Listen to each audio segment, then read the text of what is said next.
की जय। अवतार मेहर बाबा की जय।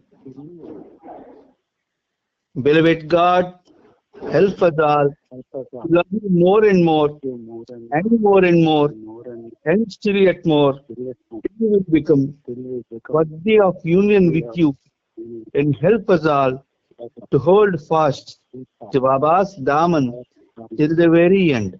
Avatar Meher Baba ki Jai. Avatar Meher బాబాకి జై.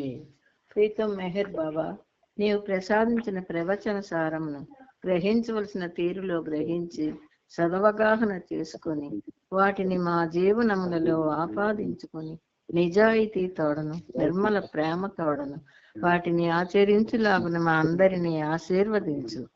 అట్టి ఆచరణయుత జీవన శైలిలో జీవించినట్లు మా అందరినీ అనుగ్రహించు. अवतार मेहर बाबा की जय. अवतार मेहर बाबा की अवतार मेहर बाबा की जय. बाबा की जय. ప్రీతమ మెహర్ ప్రభు ఈ రోజు కూడా మనందరికీ ఆయనతో సహజీవనం సాధించుకునేటటువంటి మహద్భాగ్యాన్ని కలిగజేశారు. అందుచేత మన తరపున ప్రపంచ భక్త కోటి తరపున ఆ పురాణ పురుషునికి ఆ సర్వోన్నతునికి 100,000 కోటి పాదాభివందనాలను సమర్పించుకుంటూ ఇందులో భాగంగా మనం ప్రభు చరిత్రం 10వ భాగంలో 4238వ పేజీ వరకు చదువుకొని ఆనందించాం. ఇప్పుడు ఆ పేజీలో మొదటి పేర పూర్తయింది. ఈ రోజు నేను అన్న రెండో పేర నుంచి శ్రీబాబు చదువుతాను, జాగ్రత్తగా వినండి. అవతార్ మెహర్ బాబా की जय. అవతార్ మెహర్ బాబా की जय. ఈరోజు నేను సంతోషంగా ఉన్నాను, కానీ ఈ సంతోషము వ్యక్తిగతమైనది. నన్ను ప్రేమించే మీ అందరినీ చూడడం నాకు ఆనందాన్ని కలిగిస్తోంది. మీ ప్రేమ నా హృదయాన్ని కదిలించింది. నోరినా, ఎలిజబెత్ గత కొన్ని సంవత్సరాలుగా నా కొరకు పనిచేస్తున్నారు. వారు నిండు హృదయంతో నన్ను ప్రేమిస్తున్నారు. ఈసారి నన్ను ఇక్కడకు రప్పించింది వారి ప్రేమే. ఈరోజు వారిక్కడ లేకపోయినా నా హృదయంలో అతి అమూల్యమైన పవిత్రమైన స్థానం వారు సంపాదించుకున్నారు. భగవంతుని కొరకు అందరూ గట్టిగా కేకవేయు సమయం చాలా దగ్గరలోనే ఉన్నదన్న విషయాన్ని మరొకసారి నేను గట్టిగా నొక్కి చెబుతున్నాను. నవంబర్ 15వ తేదీ నుండి ప్రేమోజ్వల జీవితం, ఫెయిరీ లైఫ్ ప్రారంభమవుతున్న విషయం భారతదేశమంతా ప్రకటించబడింది. భగవంతుని ఇచ్చ ఉండి ఈ ప్రేమోజ్వల జీవిత కాలంలో నేను సజీవుడినై ఉంటే 1953 జూలైలో అమెరికాకు మరలా తప్పక వస్తాను. ఇది నిశ్చయం. కానీ ప్రేమోజ్వల జీవిత కాలంలో నా దేహాన్ని త్యజించవలసి వస్తే భగవంతుడు ఈ భూమిపై తిరిగి 700 సంవత్సరముల తరువాత నన్ను అవతరింపజేస్తాడు. బాబా మిల్డ్రెడ్ కైల్ వైపు తిరిగి ఆమె చుబుకాన్ని సున్నితంగా పైకెత్తి, మిల్డ్రెడ్, అప్పుడు నీవు కూడా నాతో ఉంటావు అన్నారు. దానికి ఆమె సంతోషంగా ఉంటాను బాబా అంది. చివరగా, బాబా, ఇంతకీ నేను చెప్పాలనుకుంది ఏమనగా, ఆది లేని ఆది నుండి అంతము లేని అంతము వరకు అందరి జీవిత ధ్యేయము భగవంతుని ప్రేమించుటయే, ఆయనతో ఏకమొగటయే. నా ప్రేమనంతటినీ మీకు ఇస్తున్నాను. భగవంతుని కృపా విశేషంతో ఆయనను ఎలా ప్రేమించాలో అలా ప్రేమించేలా నా ప్రేమ మీకు దోహదం చేస్తుంది అంటూ ముగించారు. ఎండ వేడిమి విపరీతంగా ఉంది. బాబా చొక్కా తీసివేసి ఫ్యాన్ గాలికి ఎదురుగా మంచం మీద కూర్చున్నారు. ఫ్యాన్కు ముందుగా ఒక పెద్ద బేసిన్ నిండా ఐస్ ముక్కలు పెట్టారు. తాత్కాలికమైన ఎయిర్ కండిషన్ లా పనిచేస్తూ అది గదిని చల్లబరుస్తోంది. బాబా గది నుండి 5 సంవత్సరాల బాలుడొకడు తన తండ్రి భుజంపై కూర్చొని బయటకు వచ్చాడు. ఇప్పుడు ఎవరిని కలిసి వస్తున్నావు అని ఫిలిస్ ఆ బాలుడిని అడిగాడు. దానికి ఆ బాలుడు దేవుడిని అని వెల్లడించాడు. ఒక బాలిక బాబాను, ఇతరులకు నేను ఎలా సేవ చేయగలను అని అడిగింది. ఎవరికైతే నిజంగా వాస్తవం తెలుసో, ఎవరికి ఏమీ చేయనవసరం లేదని కూడా వారికి తెలుసు అని బాబా అన్నారు. మరొక జంటను చూసి బాబా, వారు నన్ను ఎరగరు కానీ వారు నాకు తెలుసు అన్నారు. బాబా ఒక్కొక్కరికి ఒక్కొక్క ద్రాక్ష పండుని ఇచ్చారు. మానసికంగా బాధపడుతున్న ఒక స్త్రీ యొక్క భర్తకు బాబా 7 చెర్రీ పండ్లనిచ్చి ఒకరోజు రోజుకొక పండు చొప్పున అతని భార్య చేత 7 రోజులు తినిపించమన్నారు. అటు పిమ్మట ఆమె పూర్తిగా కోలుకుంది. మాంటెస్సరీ స్కూల్లో పనిచేసి రిటైర్ అయిన ఒక స్త్రీ విపరీతమైన తలనొప్పితో బాధపడుతూ ఉండేది. కానీ తన బాధను గురించి ఎవరికి ఎప్పుడూ చెప్పుకోలేదు. బాబా ఆమె తల మీద తన చేతిని ఉంచారు. కాలక్రమేణా అది తగ్గింది. తిరిగి ఎప్పుడు ఆమెకు తలనొప్పి రానేలేదు. బాబాను దర్శించాలనే కుతూహలంతో ఫిలిస్ ఎడెల్లా తండ్రులు కూడా బాబా దగ్గరకు వచ్చారు. ఫిలిస్ తండ్రికి చాలా సందేహాలు ఉన్నప్పటికీ బాబాను చూశాక అతడు తన తలను పంకిస్తూ, ఆయన అసలు సిసలైన వ్యక్తి, అచ్చమైన ఆధ్యాత్మిక వ్యక్తి అని పలికాడు. ఏడేళ్ళ తండ్రి కూడా అదే విధంగా చెబుతూ, ఆయన అద్భుతమైన వ్యక్తి, చాలా చాలా యోగ్యుడు అన్నాడు. ఐవీ జ్యూస్ ఇంట్లో ఒకరోజు లేట్రిస్ ని, రేనేషాని లోపలికి పిలిచి బాబా తన కొరకు ఫ్రూట్ సలాడ్ తయారు చేయమన్నారు. చాలా మెత్తగా ఉండాలి సుమా. ప్రమాదం జరిగిన తరువాత నేను ఏది నమ్మలేకపోతున్నాను అని వారికి సూచించారు. బాబాను సేవించుకునే భాగ్యం దొరికిందనే సంతోషంతో వారిద్దరూ వెంటనే వంటగదిలోకి వెళ్ళారు. ఆ ఆనందంలో వారి కళ్ళల్లో నుండి జారిన కన్నీరు వారు తయారు చేస్తున్న సలాడ్ లో పడి సలాడ్ ఉప్పగా తయారైంది. బాబాను మిట్టిల్ బీచ్ లో కలిసిన తరువాత లేట్రిస్ కి ఒక కల వచ్చింది. అందులో బాబా ఆమె వద్దకు వచ్చి, పై అంతస్తు ఎలా ఉంది అనగా, ఏమిటి ఆలోచిస్తున్నావన్న భావనతో బాబా అలా అడిగారు. బాబాను దర్శించిన ఫలితంగా తనకు సంతోషం కలిగిందని, జీవితం ఉల్లాసంగా సాగిపోతోందని మానసికంగా భావించిన కారణంగా అదే విషయాన్ని బాబాకు చెప్పింది. కానీ ఆమెకు ఆ కలలోనే బాబా ప్రేమతో ఇలా చెప్పారు, నాకు చెప్పవలసిన సమాధానం ఇది కాదు బాబా, కేవలం నీ కొరకే నేను జీవించలేకపోతే నాకు సంతోషమే లేదు అని చెప్పాలి కదా. ఆమె ఒక్కసారి ఉలిక్కిపడి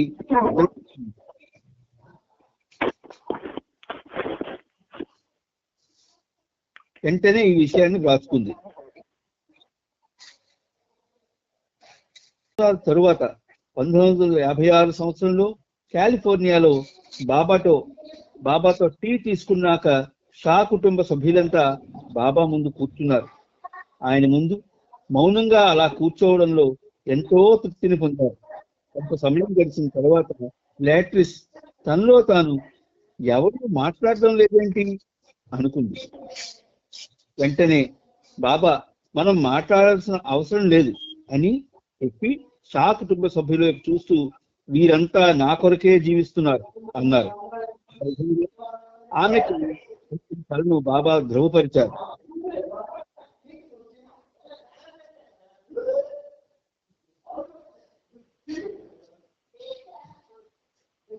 జయబాబా ఎవరో అన్మ్యూట్ చేసి ఉంచారు, మ్యూట్ చేయండి, సౌండ్స్ వినిపిస్తున్నాయండి.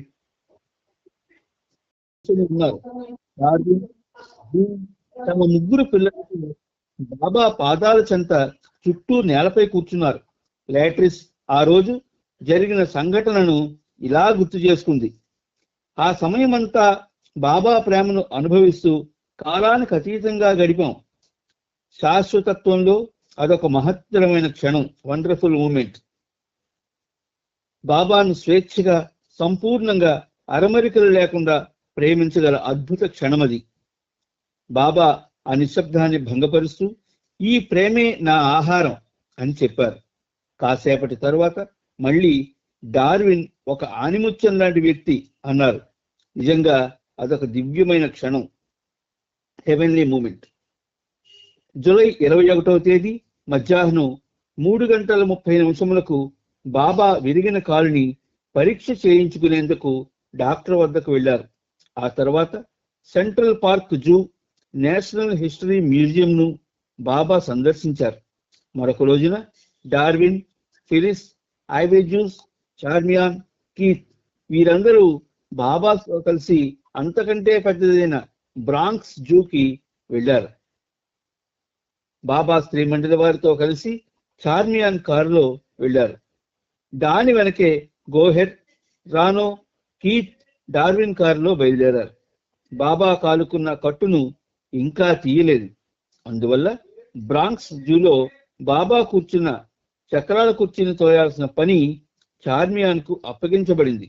కానీ ఆ సమయంలో ఆమె తన బూటు లేసును బిగించి కట్టుకుంటున్నప్పుడు అది తెగిపోయింది. దానివల్ల కొంచెం ఆలస్యం జరిగింది. బాబా కీర్తిని, డార్విన్ని ఒకరి తర్వాత ఒకరు చక్రాల కుర్చీని త్రోసుకొని వెళ్ళమని చెప్పారు. వారు అలాగే చేశారు. మధ్య మధ్య అక్కడున్న జంతువులను చూసేందుకు ఆపుతూ ముందుకు తీసుకెళ్లారు.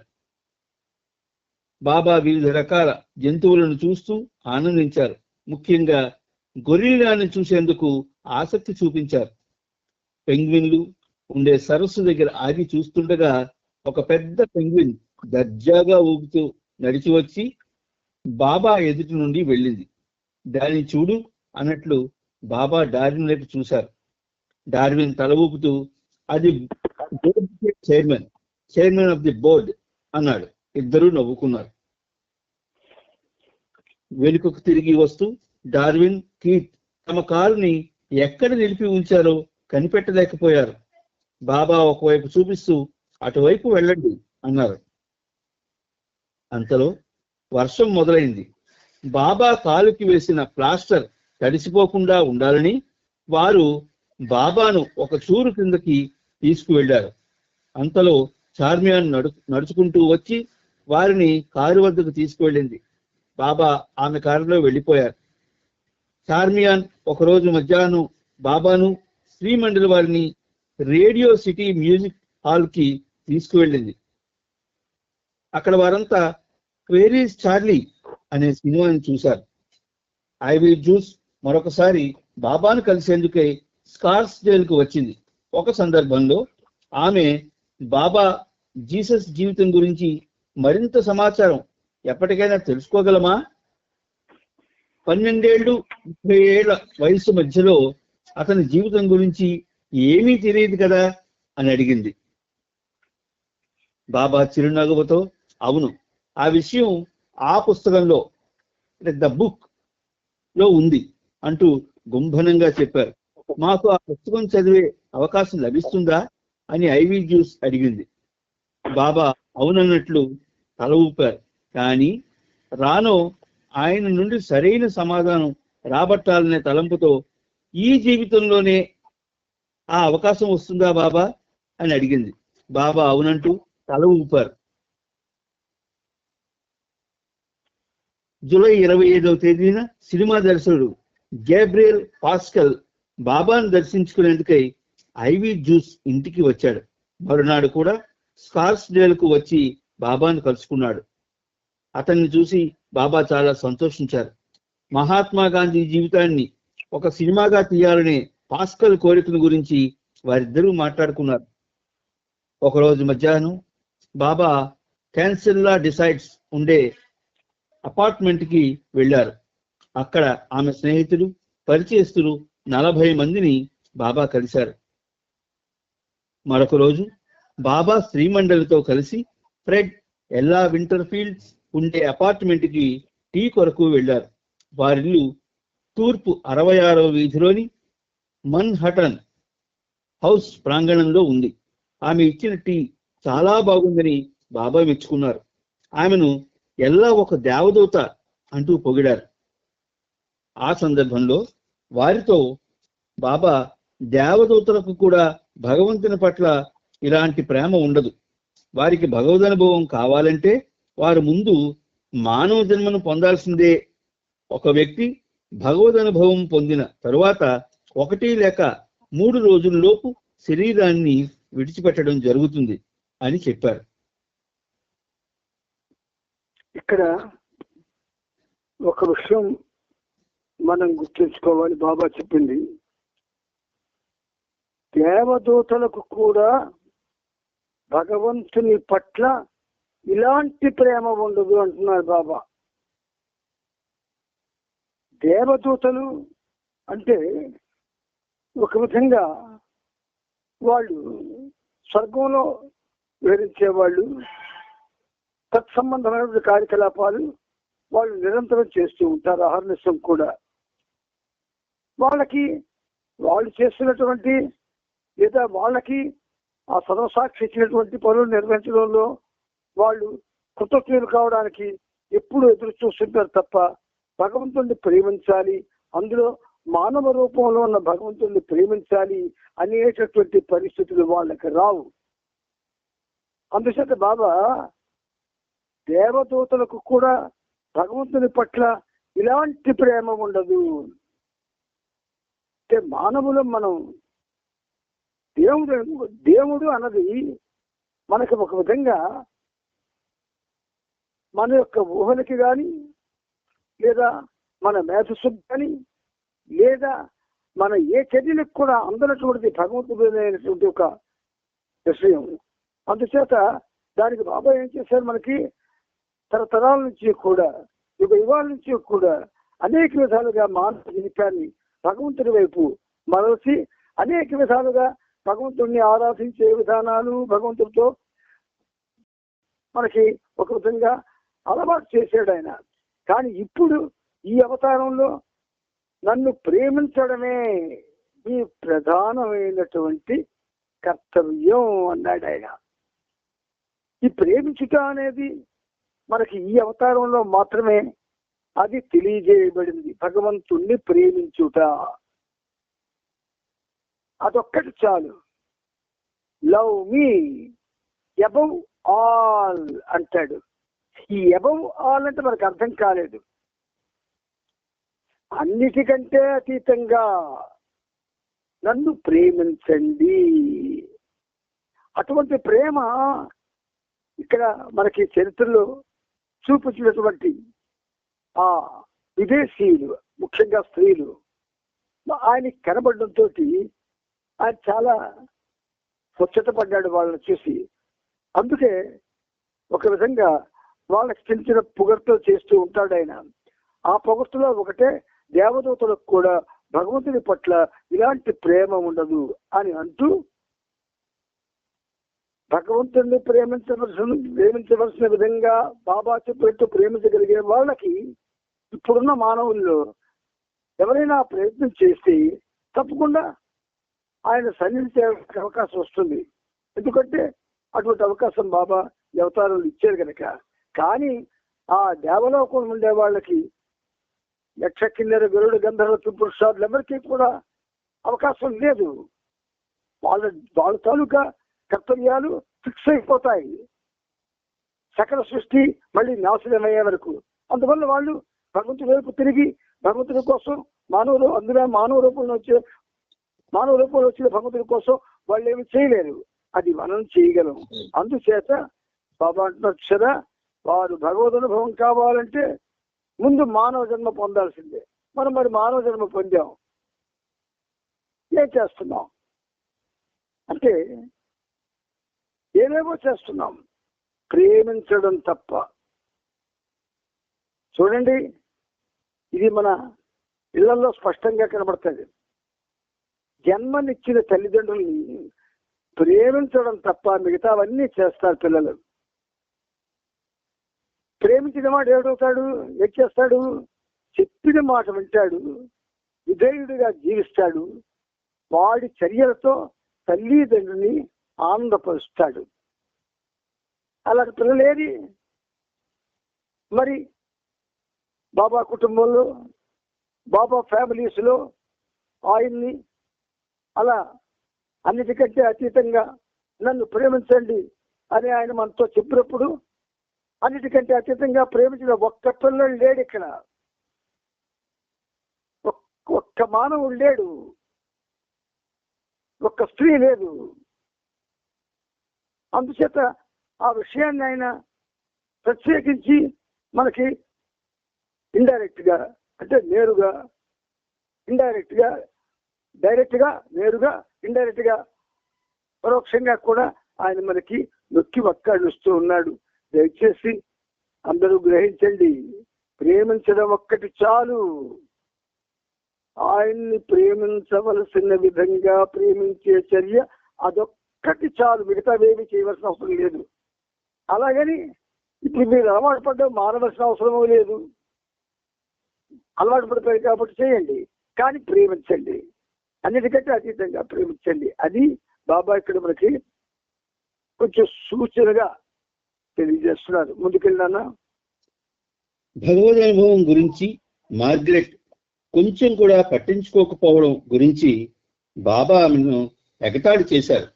ఆమె కూడా తమాషాగా, బాబా నాకు మాయ అంటే చాలా ఇష్టం, మాయ చాలా అందమైనదని నేను అనుకుంటాను, పైగా నీతో ఉండాలని కోరుకుంటాను కూడా అని చెప్పింది. రువానో బోగిస్లావ్ కూడా అక్కడే ఉంది. ఆమె మనసులో బాబాను అడగవలసిన ఒక విషయం ఏదో ఉంది. ఆమె బాబాతో, బాబా కొన్ని పదార్థాలు కూడా సంస్కారాలను కలిగి ఉంటాయంటారు, అది నిజమేనా అని అడిగింది. వింతగా ఉన్నా ఆమె సందేహం విని అంతే కదా అన్నట్లు బాబా తమాషాగా భుజాలు ఎగరవేశారు.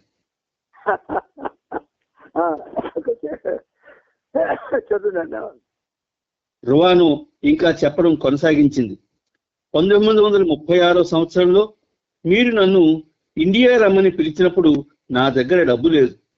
నా స్నేహితునితో కలిసి ఒక జ్యోతిష్యురాలి వద్దకు వెళ్ళడం తటస్థించింది. ఆమె నా చేతికి ధరించి ఉన్న ఒక పాతకాలం నాటి చైనీయుల కంకణం తీసివేస్తే పరిస్థితులు చెక్కబడతాయని చెప్పింది. ఆ కంకణం జీవితంలో అన్నీ పోగొట్టుకున్న ఒక దురదృష్టకర వ్యక్తికి చెందింది అని చెప్పింది. నేను దాన్ని తీసివేశాను. ఆమె మాట ఎందుకు కొట్టిపారేయాలి అనుకుంటూ ఇంచుమించు అదే క్షణంలో నాకు ఒక $500 చెక్కు పంపారు. నేను ఇండియాకు ఓడలో వెళ్ళడానికి ఆ డబ్బులు సరిపోతాయి. ఇక్కడ చిన్న విషయం బాగా మనకు తెలియజేస్తున్నారు.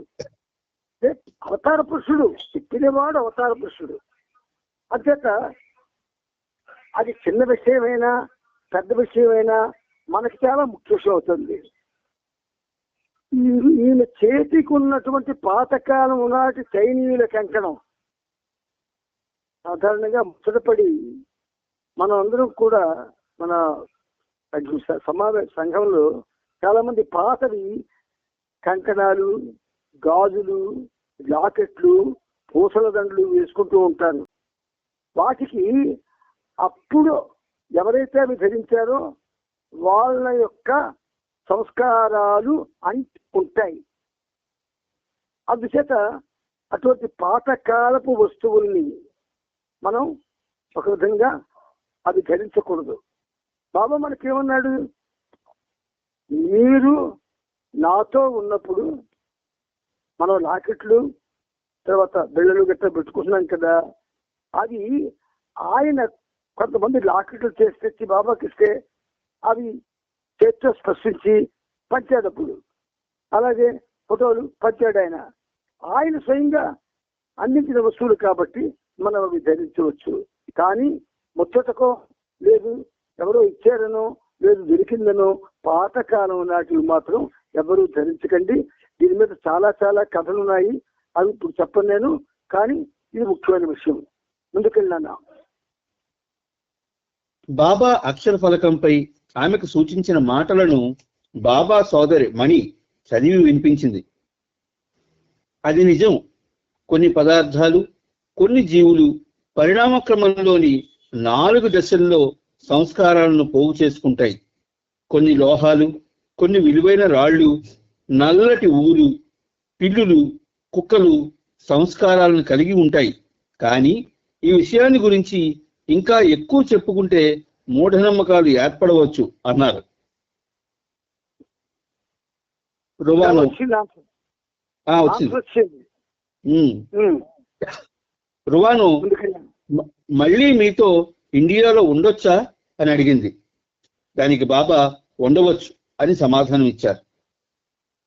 స్కార్స్డేల్ కు తిరిగి వెళ్లేందుకు ఫ్రెడ్ వీల్ చైర్ లో బాబాను కారు వద్దకు తీసుకువెళుతూ బాబా నిస్సహాయ స్థితిని చూసి ఫ్రెడ్ కు చెప్పలేని బాధ కలిగింది.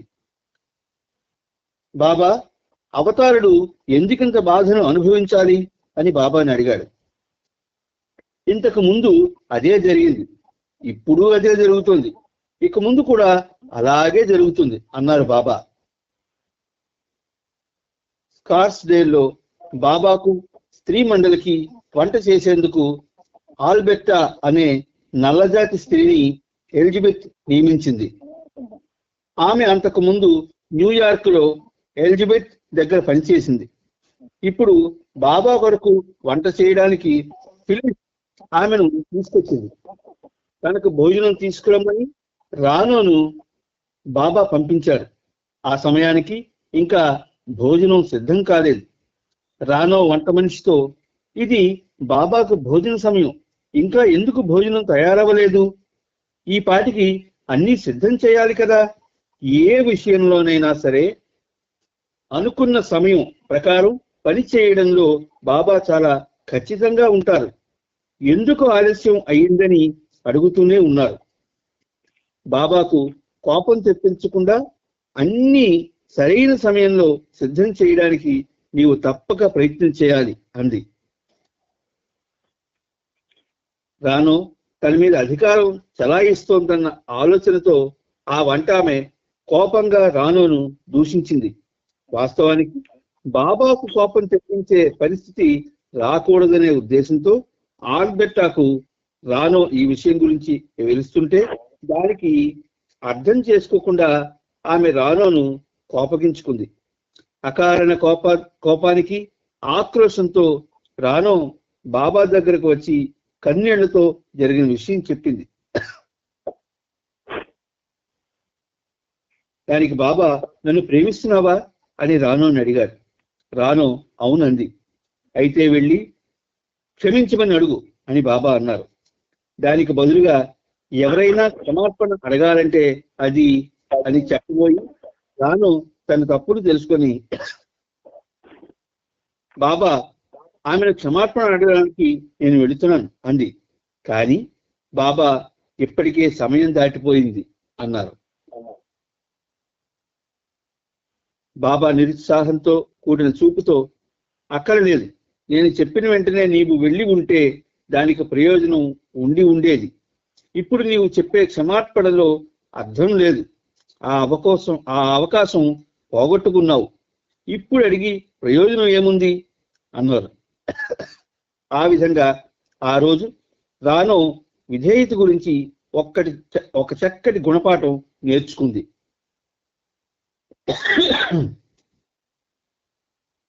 ఫిలిస్ ఫ్రెడరిక్ ఈ సంఘటనను కళ్ళారా చూసింది. అమెరికాలోని తెలుపు నలుపు జాతుల మధ్యనున్న వైరుధ్యంపై జరుగుతున్న కార్యక్రమానికి రానోతో బాబా చేసిన సంభాషణకు మధ్య బహుశా ఏదో సంబంధం ఉండవచ్చునని ఫిలిస్ భావించింది.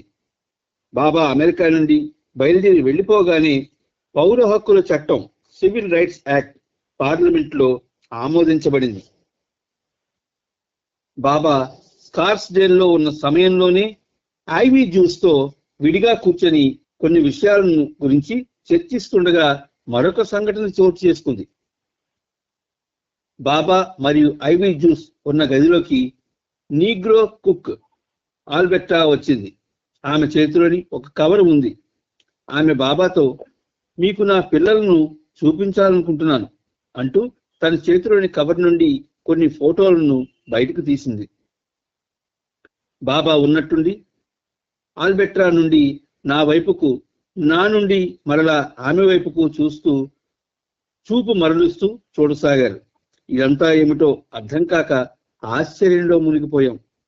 అప్పుడు బాబా ఈ పరిస్థితికి సమాధానంగా రానోకి చెప్పి వ్రాయించిన విషయాన్ని రానో ఇలా చెప్పింది. మీ ఇద్దరు ఫిలిస్ ఆల్బెట్రా ఒకరికొకరు కరతాళనం చేసుకోవాలని బాబా కోరుతున్నారు. ఇది మాకు చాలా వింతగా అనిపించింది. ఎందుకంటే మేమిద్దరం చాలా రోజులుగా ఒకరికొకరు పరిచయం ఉన్నవాళ్ళమే. గ్లామెర్సీ పార్క్ లో ఉన్నప్పటి రోజుల్లో ఈమె ఎలిజబెత్ ఇంట్లో వంట చేసింది. ఏమైనప్పటికీ బాబా ఆదేశం మేరకు మేమిద్దరం ఆప్యాయంగా చేతులు కలిపాం. బాబా సంతృప్తి చెందినట్లు కనిపించారు. ఒక నల్ల చేతిని ఒక తెల్ల చేతితో కలపడం అనే చర్యను జాతుల మధ్య సోదర భావాన్ని తిరిగి పునరుద్ధరించడానికి చిహ్నంగా బాబా వాడుకున్నారనే విషయం కొన్ని సంవత్సరాల వరకు నాకు స్ఫురించనే లేదు.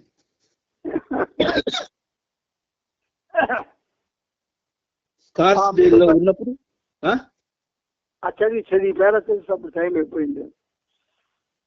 స్కాట్స్డేల్లో ఉన్నప్పుడు గతంలో ఒకసారి బాబా తన ప్రేమికులతో రాబోయే భయంకర విపత్తు మూలంగా చాలా మంది మరణిస్తారు అని చెప్పారు. ఇది విన్న ఒక వ్యక్తి తన కుటుంబాన్ని రక్షించుకోవాలనే ఉద్దేశంతో ఒక పర్వత శిఖరంపై ఒక ఇంటిని నిర్మించుకొని అవసరమైన ఆహార పదార్థాలను సేకరించుకున్నాడని ఫ్రెడ్ వింటర్ఫీల్డ్ బాబాకు చెప్పాడు. ఏ ప్రదేశము సురక్షితం కాదు. చివరికి హిమాలయాగ్రంపై ఉండే ప్రదేశం కూడా సురక్షితంగా ఉండదు. ఒక్క భగవంతుని కృప మాత్రమే ఎవరినైనా రక్షిస్తుంది అని బాబా చెప్పారు. ఓకేనా? ఓకే. జై బాబా. జై బాబా. మానవ కల్పితమా లేక ప్రకృతి వైపరీత్యమా అని ఫ్రెడ్ బాబాను అడిగాడు. Very good. జై బాబా. అవతార్ మెహర్ బాబా. జై.